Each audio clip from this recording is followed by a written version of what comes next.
Nega na esebino einda.com Uyoka sentiment ngobila. Debout, danser, Africa musique. Debout, danser.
Parce que si nous devons aujourd'hui lui demander de faire un exercice d'évaluation de son action par rapport à l'amélioration des conditions de forces armées, je vous rappelle que la question à laquelle je tiens à ce que vous répondiez, c'est que c'est vous en tant qu'une partie de cette population, une opinion importante, à quelles conditions, je ne veux pas utiliser le mot qu'a utilisé le président de la République parce qu'on va y arriver, à quelles conditions on peut réaliser cette cohésion nationale.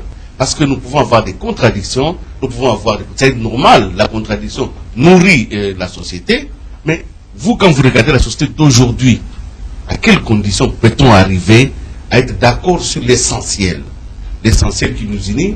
Vous avez commencé au début, mais comme vous revenez rapidement au Premier ministre, je voudrais vraiment que vous répondiez rapidement à la question. Répondez vraiment à la question. Quelles sont les conditions, les préalables à une telle entente pour que notre pays soit dirigé par une classe politique qui est d'accord sur l'essentiel et qui diverge peut-être sur les modalités. Oui, merci beaucoup. À ce niveau-là également, je réagirai rapidement en disant il faut un effort dans le chef du Premier ministre, évidemment, s'il a l'idée de s'améliorer, il faut qu'il oublie les acquis.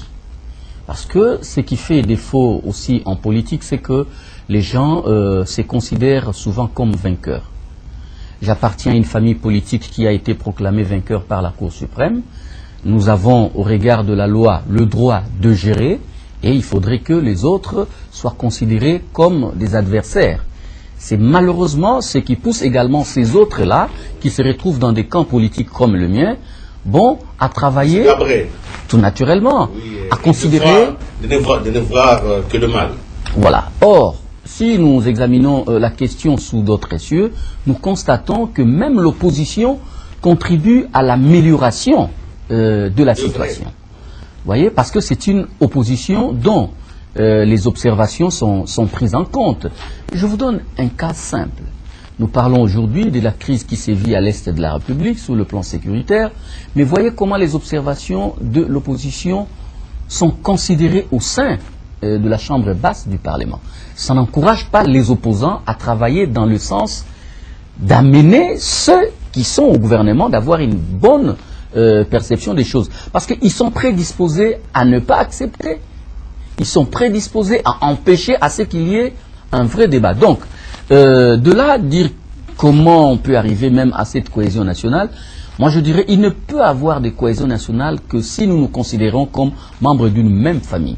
Il faudrait que M. Kabila, par exemple, le président de la République, évite de considérer ceux qui sont en face de lui comme des adversaires. Que M. Kabila, par exemple, le président de la République, évite de considérer ceux qui sont en face de lui comme des adversaires. Que M. Kabila, par exemple, le président de la République, évite de considérer ceux qui sont en face de lui comme des adversaires. Il doit positiver les contradictions que nous avons, en comprenant que tout opposant que nous sommes d'ailleurs ses conseillers, parce que nous formulons des critiques sur l'action de son gouvernement. Donc il faut parce qu'aujourd'hui, qu'on parle de cohésion nationale, moi je pense que nous devons aussi commencer par nous poser la question de savoir pourquoi il n'y a pas de cohésion nationale. Vous allez revenir tout à l'heure, mais